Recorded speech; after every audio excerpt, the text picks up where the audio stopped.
Entón, non se fai ningún tipo de aportación, porque tan lexítimo decir é que non se nos preguntou como ter feito a aportación e teríase contemplado, e a maiores na xuntanza onde un pouco os grupos fixeron as peticións, non se solicitou a retirada do punto, non?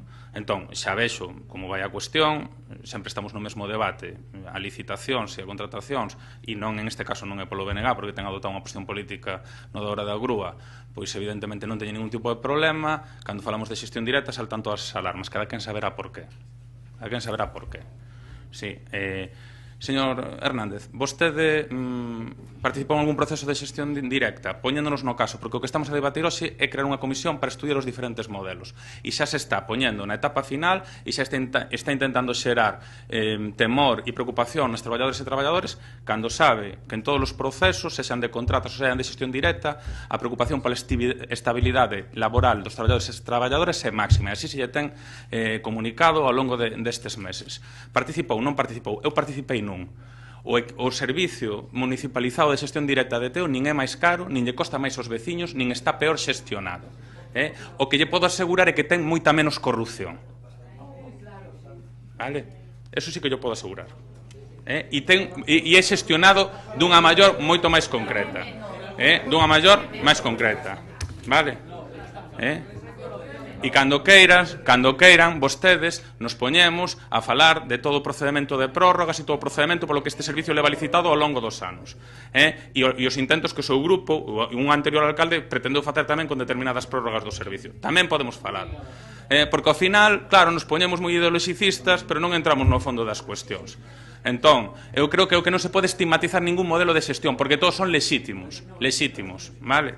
Lexítimos. E eu creo que un servicio pode ser prestado de diferentes maneiras, pero a xestión directa tamén permite ás institucións ter un control sobre o servicio na súa cuestión. E eu non o vou estigmatizar, porque aquí hai todo tipo de servicios. Entón, polo tanto, como vexo que esta cuestión, e tanto pode sentirse o señor Cela, o señor Paco Reyes, molestos porque non se incluyen determinadas cuestións, pero curiosamente non fixeron ninguna proposta. Noutras mocións presentaron enmendas no da ordenanza do plan especial ou nos consellos, e se aceptaron. Aquí non se fixo, non? É dicir, eu evidentemente, por unha cuestión xa de tal, non vou a retirar o punto. Se evidentemente non sale viabilizado a creación da comisión, pois se volverá a presentar unha alternativa e lle preguntaremos aos grupos a quen queren ter na comisión para estudiar o modelo. E o faremos. A partir do día de mañán. É dicir, é así. Porque, de verdade, non sei, eu creo que estamos máis na cuestión táctica do regate que na cuestión real que nos suscita. Entón, vamos a someter a votación e se queda rexeitada, como aquí se expuxo, pois eu agardo, se queren que os chame persoalmente os chamo, que fan as propostas que consideren de composición da comisión, e habrá vontade de incorporalas e volveremos a debatilo ou na sesión ordinaria ou nunha sesión extraordinaria que teñamos antes da sesión ordinaria. E sometemos a votación.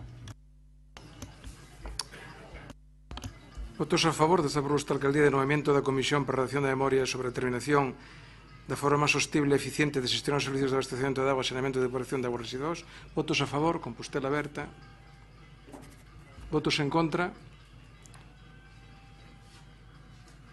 BNG, PSOE, PP. O punto queda rexeitado.